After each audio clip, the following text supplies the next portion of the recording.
ഈ ബ്രാഹ്മണ വേഷത്തിൽ വന്ന ഇന്ദ്രനു വേണ്ടി സ്വന്തം കവചകുണ്ടലം ഉപേക്ഷിച്ച കർണനെ പോലെ മതേതര വേഷത്തിൽ വന്ന സുഡുവേന്ദ്രന്മാർക്കു വേണ്ടി കവചകുണ്ടലം പോലെ കൊണ്ടു നടന്നിരുന്ന കാപ്പിക്കപ്പ് ശ്രീമാൻ കണ്ഠൻ നായർ ഉപേക്ഷിച്ചത് നമ്മളെല്ലാവരും അറിഞ്ഞു. എന്നാൽ കണ്ഠൻ നായരുടെ ആ ദാനത്യാഗത്തിന് മതിയായിട്ടുള്ള ആദരവ് നമ്മൾ മലയാളികൾ നൽകിയിട്ടില്ല എന്നൊരു നിരീക്ഷണം പോങ്ങന്റെ വകയായിട്ട് സംഭവിക്കുന്നുണ്ട്. ഒരുപാട് പേർ അദ്ദേഹത്തെ തെറ്റിദ്ധരിച്ചു. വിമർശനങ്ങളും ട്രോളുകളും പരിഹാസങ്ങളും ഏറ്റുവാങ്ങി ആ മനുഷ്യൻ വളരെ അവശനായി കഴിഞ്ഞു എന്നുള്ളതാണ് സത്യം. കുറച്ചു കാലം മുന്നേ വരെ സ്ഥിതി ഇങ്ങനെ ആയിരുന്നില്ല. ഇത്തരമൊരു നീക്കം നടത്തിയ കണ്ഠൻ നായരെ ആദരിച്ച് അവശനാക്കുക എന്നതായിരുന്നു ഇന്നാള് വരെയുള്ള ഹരിത കേരളത്തിന്റെ രീതി. പക്ഷെ കാലം മാറി. ഹരിത കേരളം പച്ചച്ചാണകക്കുളമായെന്ന് നമ്മുടെ നാട്ടിലെ സാമൂഹ്യ രാഷ്ട്രീയ നിരീക്ഷകർ പോലും ഒരുമാതിരി കമ്മി സുഡു സഹോദരങ്ങളുടെ ഭാഷയിൽ വിലപിക്കാൻ തുടങ്ങി. ശരിയല്ലേ? ഈ കണ്ഠൻ നായർ മാത്രം പക്ഷെ സംഗതി അങ്ങോട്ടേക്ക് മനസ്സിലാക്കാതെ കാപ്പിക്കപ്പ് ഉപേക്ഷിച്ചുകൊണ്ട് പരിഹാസ്യനായി മാറിപ്പോയി. എന്നാൽ നമ്മുടെ അമൈരശിരസ്കൻ നായരേക്കാൾ കള്ളനായതുകൊണ്ട് അദ്ദേഹം കാപ്പിക്കപ്പ് ഉപേക്ഷിച്ചില്ല. പകരം വായിലൂറുന്ന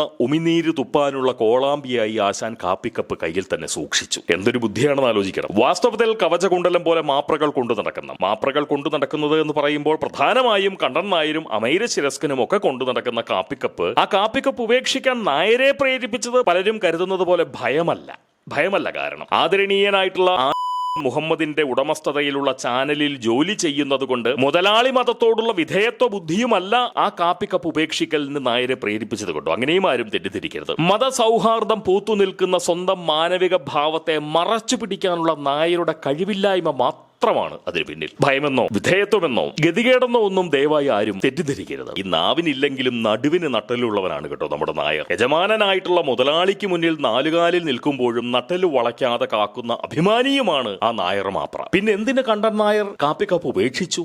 അതാണ് നാട്ടിലെ അസൽ ഫാസിസ്റ്റുകളും അതുപോലെ ഈ ഭ്രൂണബുക്കുകളായിട്ടുള്ള ഹൈന്ദവ തീവ്രവാദികളും വെച്ച് പുലർത്തുന്ന പ്രധാന ആശങ്ക. അതുപോലെ വരും കാലം വലതുപക്ഷത്തിന്റേതാണെന്ന് മനസ്സിലാക്കി നാക്ക് ഇടത്തുനിന്നും വലത്തേക്ക് വലിച്ചിട്ടുകൊണ്ട് രാഷ്ട്രീയ നിരീക്ഷണം നടത്തുന്ന ചില നിരീക്ഷക പരീക്ഷകൾ നിരീക്ഷിച്ചതാണ് കൂടുതൽ രസകരം കേട്ടോ. ഈ മലയാള ഹമാസനന്മാർ ഇട്ടുകൊടുക്കുന്ന പച്ചപ്പുല്ല് തിന്നുകൊണ്ട് സുടുതൊഴുത്തിൽ നിന്ന് ഹരിത കേരളത്തിലേക്ക് വായ കൊണ്ട് വിധേയത്വം വിസർജിക്കുന്നതാണ് മാധ്യമധർമ്മമെന്ന് കണ്ഠൻ നായർ വിശ്വസിക്കുന്നുണ്ടെന്നാണ് മിക്ക നിയുക്ത വലത് ബുദ്ധിജീവികളുടെയും നിലവിലെ നിരീക്ഷണം. കിട്ടിയോ? അവർ നിരീക്ഷിച്ചു പറയുന്നതും ആളുകൾ ഉറച്ചു വിശ്വസിക്കുന്നതും മലയാളികൾ ആത്മാർത്ഥമായി ആശങ്കപ്പെടുന്നതും ഒന്നും സത്യത്തിന് നിരക്കുന്ന സംഗതിയേ അല്ല. മതസൗഹാർദ്ദത്തിന്റെ മാനവിക തിളക്കം മുറ്റിയ കുണ്ടിയാണ് ശ്രീമാൻ കണ്ഠൻ നായർ. മതസൗഹാർദ്ദത്തിന്റെ മാനവിക തിളക്കം മുറ്റിയ മുഖമാണ് ആ നായരെന്ന് പറയുന്നതാണ് സാമ്പ്രദായിക സംസ്കാരത്തിന് നിരക്കുന്നതെന്ന് തീർച്ചയായിട്ടും പലർക്കും തോന്നാം, അല്ലെ? സംഗതി എന്നാൽ അങ്ങനല്ല. പുരാതന കേരളം പേറിയിരുന്ന സാമ്പ്രദായിക സംസ്കാരത്തിന് ജനിതക മാറ്റം സംഭവിച്ചു കഴിഞ്ഞു എന്നുള്ളതാണ് സത്യം. കണ്ടമാനം പ്രബുദ്ധവും അങ്ങേയറ്റം മതേതരബാധിതവുമായിട്ടുള്ള ഹരിത കേരളത്തിന്റെ കാലികവും മതമൗലികവുമായ സാംസ്കാരിക തനിമയെ മാനിക്കുമ്പോൾ മുഖത്തിനു പകരം കുണ്ടി എന്ന വിശേഷണ പ്രയോഗമാണ് സത്യത്തിൽ കൂടുതൽ യോജ്യം. അതെന്തായാലും കൂടുതൽ സാംസ്കാരിക സമ്പത്ത് കൈവശം വെച്ച് അനുഭവിക്കുന്നവരുടെ മാന്യതയെ മാനിക്കാൻ വേണ്ടി കുണ്ടിയെ ചന്തി എന്ന് പരിഷ്കരിച്ചുകൊണ്ട് സംഗതി ഒന്നുകൂടി പോകാൻ പറയാം. അതായത് മതസൗഹാർദ്ദത്തിന്റെ മാനവിക തിളക്കം മുറ്റിയ ഒന്നാന്തരം ചന്തിയാണ് കണ്ഠൻ നായർ. പച്ച മലയാളത്തിൽ പറഞ്ഞാൽ മലയാള മാപ്രകൾക്കിടയിലെ മതേതര മരതക മാണിക്യം. അതാണ് ശ്രീമാൻ കണ്ഠൻ നായർ. പറഞ്ഞാൽ പലരും വിശ്വസിച്ചേക്കില്ല, എന്നാലും ഞാൻ പറയാം. ഈ കണ്ഠൻ നായർ കുറച്ചു കാലമായി പിഡിലൈറ്റ് എന്ന് പറയുന്ന കമ്പനിയിലേക്ക് ഇടയ്ക്കിടെ വിളിക്കാറുണ്ടായിരുന്നു കേട്ടോ. പിഡിലൈറ്റ് എന്ന് പറഞ്ഞു കഴിഞ്ഞാൽ നമ്മുടെ ഫെവിക്കോൾ, ഫെവിക്വിക് ഇവയൊക്കെ ഉണ്ടാക്കുന്ന കമ്പനിയാണ് പിഡിലൈറ്റ്. ചർമ്മം മുട്ടിക്കുന്ന പശ ഉണ്ടാക്കി തരാമോ എന്നാണ് പിഡിലൈറ്റിനോട് കണ്ഠൻ നായർ നിരന്തരം ആവശ്യപ്പെട്ടുകൊണ്ടിരിക്കുന്നത്. ചർമ്മം മുട്ടിക്കുന്ന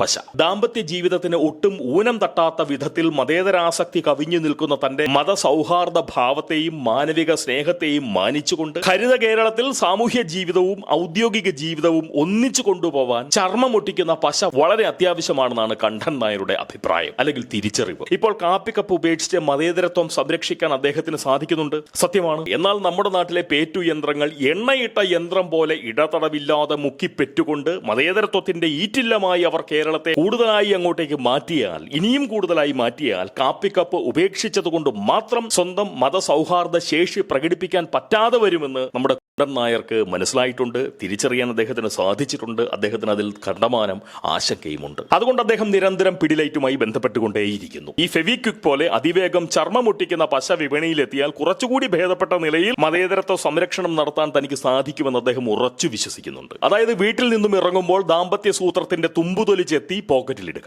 ജോലിയും മറ്റ് മതേതര സംരക്ഷണവും ഒക്കെ കഴിഞ്ഞ് വീട്ടിലെത്തുമ്പോൾ ചർമ്മമൊട്ടിക്കുന്ന പശ വെച്ച് മൂത്രദണ്ഡിൽ ചർമ്മത്തുമ്പ് അങ്ങോട്ടേക്ക് ഒട്ടിച്ചു വെക്കുക. രാവിലെ വീണ്ടും തുമ്പ് മുറിച്ച് ഹരിത കേരളത്തിലേക്ക് അന്നം തേടി ഇറങ്ങുക. തിരിച്ച് വീട്ടിലേക്ക് ചേക്കേറുന്ന നേരത്ത് ചർമ്മപ്പശ വെച്ച് ലിംഗത്തുമ്പിൽ തൊലി ഒട്ടിച്ച് അച്ചിയുടെ തുമ്പുള്ള നായരാവുക. ഏത് രാത്രിയുടെ ഏതെങ്കിലും യാമത്തിൽ വിനോദപരമായിട്ടുള്ള എന്തെങ്കിലും അത്യാവശ്യം വന്ന് ഉണരുന്ന അച്ചി എങ്ങാനും കണ്ടൻ നായരുടെ അരക്കെട്ട് തേടി ചെന്നാൽ ആളുമാറി എന്ന തോന്നൽ അവർക്കുണ്ടാവരുതല്ലോ. അരക്കെട്ട് കണ്ട് മതേതരത്വം സംരക്ഷിക്കാൻ ലിംഗമാറ്റം നടത്തിയെന്ന് പറഞ്ഞാലൊന്നും ഭാര്യയ്ക്ക് മനസ്സിലായിക്കൊള്ളണമെന്നില്ല എന്നുള്ളതാണ് സത്യം, അല്ലെ? അതുകൊണ്ട് അരക്കെട്ട് സേവനം തേടുന്ന ഭാര്യയ്ക്കും തീറ്റ തരുന്ന മുതലാളി യജമാനനും ഒന്നുപോലെ സന്തോഷവും സമാധാനവും പകരാൻ ചർമ്മപ്പശ അത്യാവശ്യമാണെന്ന ബോധ്യം ഫെവിക്കോൾ നിർമ്മാണ കമ്പനിയെ ബോധിപ്പിക്കാനാണ് നമ്മുടെ കണ്ടൻ നായർ പിഡിലൈറ്റുമായി ഇടയ്ക്കിടെ അല്ലെങ്കിൽ നിരന്തരം ഇങ്ങനെ ബന്ധപ്പെട്ടുകൊണ്ടിരിക്കുന്നത്. പറഞ്ഞു വന്നത് ഇതാണ്: ദയവായി നിങ്ങൾ കണ്ടൻ നായരെ പരിഹസിക്കരുത്, ട്രോളരുത്. മലയാള മാപ്രകൾക്കിടയിലെ മതേതര മരതക മാണിക്യമാണ്, അതല്ലെങ്കിൽ മതസൗഹാർദ്ദത്തിന്റെ മാനവിക തിളക്കം മുറ്റിയ കുണ്ടിയാണ്, ചന്തിയാണ് കാപ്പിക്കപ്പ് കളഞ്ഞ കണ്ടൻ നായർ. അദ്ദേഹത്തിന് സമൂലം നന്മകൾ നേരുന്നു. ഹരിത കേരളം ജയിക്കട്ടെ, ചർമ്മപ്പശ യാഥാർത്ഥ്യമാവട്ടെ, മതേതരത്വം കരുത്താർജിക്കട്ടെ, ഹരിത കേരളം കൂടുതൽ പച്ചപിടിക്കട്ടെ. സ്നേഹം. നമുക്കെല്ലാം നല്ലത് വരട്ടെ, നമുക്കെല്ലാം നല്ലത് മാത്രം വരട്ടെ. ആർക്കെങ്കിലും ഈ ചാനൽ സബ്സ്ക്രൈബ് ചെയ്യാൻ തോന്നുന്നുണ്ട് എന്നുണ്ടെങ്കിൽ അതൊന്ന് ചെയ്തേക്കുക. അതുപോലെ സമ്പത്തിന്റെ കടുത്ത ഉപദ്രവം അനുഭവിക്കുന്ന ആരെങ്കിലും ഉണ്ട് എന്നുണ്ടെങ്കിൽ തീർച്ചയായിട്ടും ആ ഉപദ്രവത്തിന്റെ ഒരു ചെറിയ അംശം പോങ്ങനെ ഉപദ്രവിക്കാനായി ഈ ചാനൽ ഒന്ന് ജോയിൻ ചെയ്യുകയാണെന്നുണ്ടെങ്കിൽ നിങ്ങൾക്ക് എൻ്റെ രക്ഷകർത്താവുമാവാം. എൻ്റെ കടപ്പാട് ജീവിതാവസാനം വരെ, എൻ്റെ മരണം വരെയും നിങ്ങൾക്ക് പേറാനുള്ള ഒരു അവസരവും അവിടെ തുറന്നു ലഭിക്കും. സന്തോഷം. നമുക്ക് അടുത്ത സംസാരത്തിലൂടെ വീണ്ടും കേൾക്കാം, അടുത്ത വീഡിയോയിലൂടെ വീണ്ടും കാണാം. ഒരിക്കൽ കൂടി പറയട്ടെ, നമുക്കെല്ലാം നല്ലത് വരട്ടെ, നമുക്കെല്ലാം നല്ലത് മാത്രം വരട്ടെ. സ്നേഹം.